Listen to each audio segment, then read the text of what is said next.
ধরনের রোগী আমাদের কাছে বেশি আসে, সেটা হচ্ছে শীতকালে আমরা গ্রাম অঞ্চলে বেশি হয় যে আমরা আগুন পোহাই।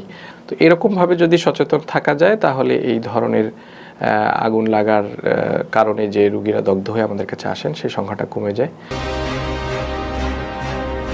আসসালামু আলাইকুম, আমি ডাক্তার শাওন বিন রহমান। আমি আবাসিক সার্জন হিসেবে জাতীয় বার্ন প্লাস্টিক সার্জন ইনস্টিটিউটে কর্মরত আছি।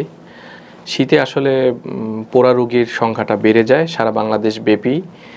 বিভিন্ন রকমের পোড়া রোগী দগ্ধ হন এবং আমাদের হাসপাতালগুলোতে তারা চিকিৎসার জন্য শরণাপন্ন হন।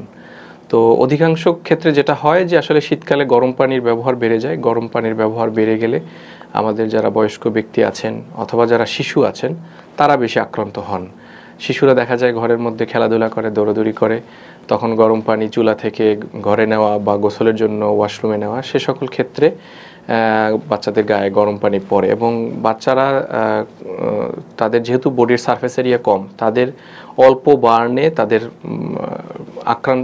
তারা হচ্ছে গিয়ে অসুস্থতা বেশি হয়ে যান, যার জন্য তারা বেশি ঝুঁকিতে পড়ে যান। এবং বয়স্ক ব্যক্তি যারা আছেন তাদের দেখা যায় যে শরীরে অন্য ডায়াবেটিস থাকতে পারে, হাইপারটেনশন থাকতে পারে, হার্টের রোগ থাকতে পারে, বিভিন্ন রকম সমস্যা থাকে, সব কিছু মিলিয়ে তার পরিস্থিতি জটিল হয়ে যায়।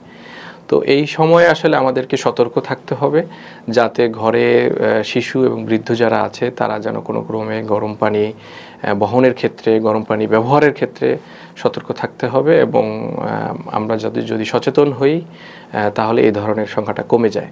এবং আরেকটি বিষয়, আরেক ধরনের রোগী আমাদের কাছে বেশি আসে, সেটা হচ্ছে শীতকালে আমরা গ্রাম অঞ্চলে বেশি হয় যে আমরা আগুন পোহাই।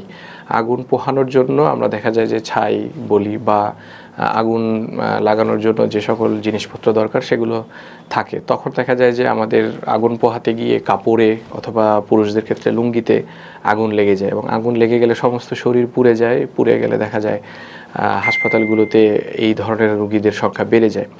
তো এখানে সচেতনতার জায়গা এটাই যে আগুন পোহানোকে আসলে অনুৎসাহিত করছি একদিক থেকে, কিন্তু এটা একটা গ্রাম বাংলার প্র্যাকটিস হয়ে গিয়েছে, এটাকে একবারে থামানো যাবে না। তবে এখানে সচেতনতার বিষয় হচ্ছে আগুন পোহানোর পরে যে ছাইটা থাকে বা যে চুলাটা থাকে সেটাকে পানি দিয়ে নিভিয়ে ফেলে আমরা যাতে যার যার ঘরে চলে যাই।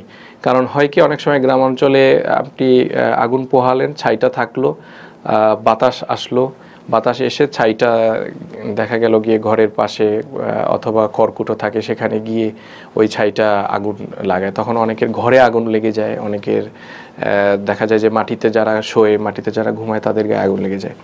তো এরকমভাবে যদি সচেতন থাকা যায় তাহলে এই ধরনের আগুন লাগার কারণে যে রোগীরা দগ্ধ হয়ে আমাদের কাছে আসেন সেই সংখ্যাটা কমে যায়। এবং এই সচেতনতার জায়গা থেকেই আসলে আমরা এটাকে বেশি প্রতিরোধ করতে পারবো।